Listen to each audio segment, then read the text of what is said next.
Alarms are going off across Russia's energy and military systems as Ukrainian forces press forward with the systematic dismantling of Moscow's oil export infrastructure.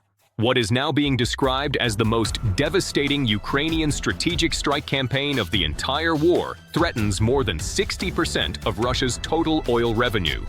The Novorossiysk strike, taking down Russia's biggest Black Sea oil hub. The heaviest blow came from a massive overnight drone assault on Novorossiysk, Russia's largest crude loading port on the Black Sea. Explosions were reported overnight on April 6, 2026, in the southern Russian port city of Novorossiysk, with local residents reporting that drones had attacked an oil terminal and damaged a residential building. The Kyiv Independent. The central target was the Sheskharis terminal, Russia's largest oil export hub on the Black Sea, handling around 700,000 barrels per day. According to Reuters, operations at the terminal were suspended following the attack. More than 50 long-range drones swarmed the port in a coordinated strike that turned the night sky into a battlefield. For over an hour, Russian air defenses fired relentlessly, interceptor missiles, anti-aircraft artillery, and searchlights sweeping the darkness. Yet multiple drones broke through. Russia's military claimed its air defense units had downed 148 Ukrainian drones over a 3-hour period. Al Jazeera. However, the scale of confirmed damage on the ground tells a different story about how many got through. Russia's defense ministry confirmed the attack damaged a pipeline, loading and unloading berths, and set fire to 4 tanks holding petroleum products. The strike also damaged assets belonging to the Caspian Pipeline Consortium, a facility run by US and Kazakhstani companies. 6 of the terminal's 7 oil loading stands were damaged in the attack, along with military assets in and around the port. The Kyiv Independent satellite data confirmed that much of the facility was engulfed in flames, forcing a complete shutdown of operations. The port was effectively taken offline, one of the most critical export arteries in Russia's entire oil logistics system severed in a single night.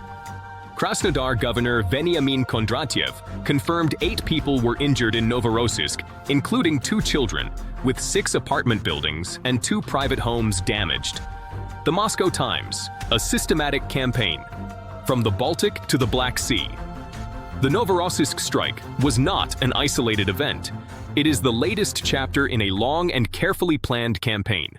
Since mid-2025, Ukraine has been conducting an escalating bombardment of Russia's energy infrastructure using domestically manufactured drones, hitting more than 500 strategic targets inside Russia to date. Before turning to the Black Sea, Ukraine had already been hammering Russia's Baltic ports. Attacks on the ports of Ust-Luga and Primorsk forced temporary suspensions of oil and fuel shipments.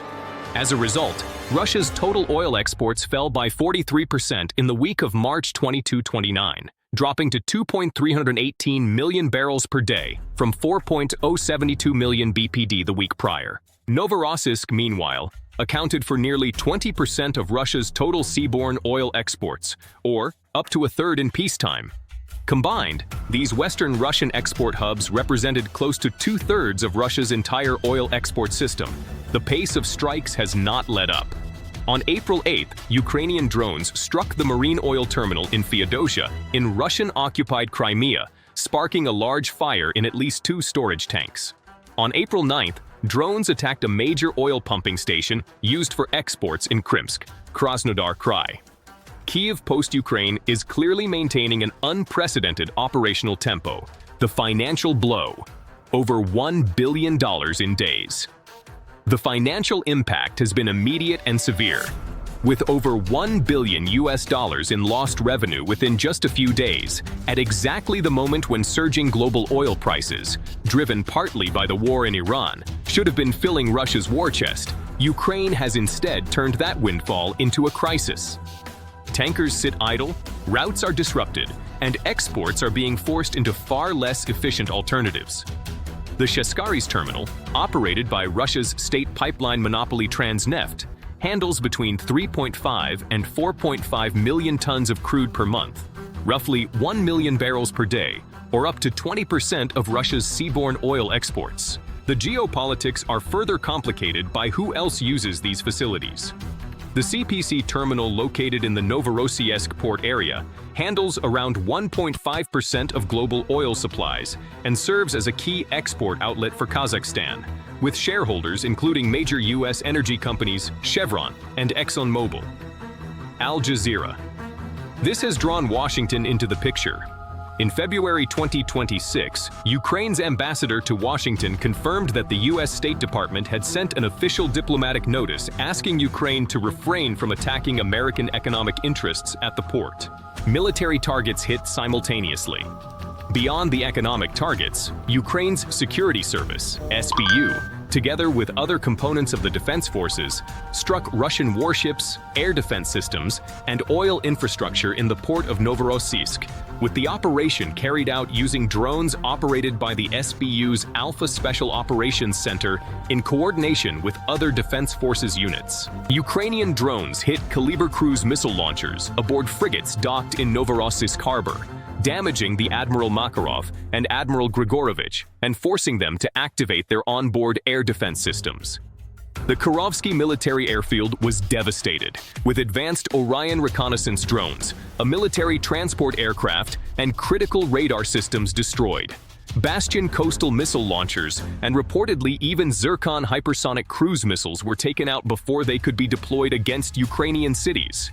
Ukrainian special forces simultaneously struck naval drone operator bases in Sevastopol, further degrading Russia's maritime capabilities in the Black Sea. Russia's air defenses stretched to the breaking point. As Russian air defenses are pulled in multiple directions, protecting ports, cities, and military assets simultaneously, they are no longer able to effectively shield key infrastructure. This has opened corridors that Ukrainian forces immediately exploit, enabling repeated strikes and multiplying overall impact by hitting multiple high-value targets in the same location in a single operation. Pro-war Russian military bloggers have been complaining that there are too few missiles available to shoot down the incoming Ukrainian drone's Kyiv post, a telling sign that the cumulative pressure of Ukraine's sustained strike campaign is genuinely degrading Russian defensive capacity. The strategic picture: dismantling Russia's economic backbone. Taken as a whole, this Ukrainian campaign represents a decisive strategic shift timed to maximum effect.